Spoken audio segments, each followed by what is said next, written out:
প্রধান বিচারপতি ওবায়দুল হাসান আজ পদত্যাগ করেছেন। আইন মন্ত্রণালয় এ তথ্য নিশ্চিত করেছে। প্রধান বিচারপতির পদত্যাগের দাবিতে সুপ্রিম কোর্টে বিক্ষোভ করেন বৈষম্য বিরোধী ছাত্র আন্দোলনের শিক্ষার্থীরা।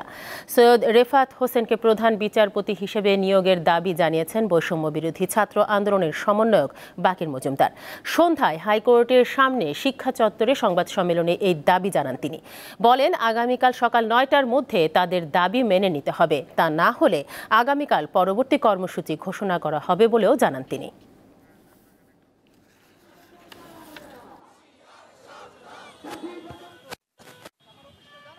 যারা গত 16 বছর ধরে এভাবে নির্যাতন নিপীড়ন চালিয়েছে, সেই আশফাকুল ইসলামদের উপর আমাদের কোনো বিশ্বাস নেই। আমাদের দাবির মুখে সেই প্রধান বিচারপতি পদত্যাগ করতে বাধ্য হয়েছে, কিন্তু যাকে ভারপ্রাপ্ত প্রধান বিচারপতি হিসেবে দেওয়া হয়েছে সে আসলে ফ্যাসিবাদের দোসর, তাকেও আমরা মানি না।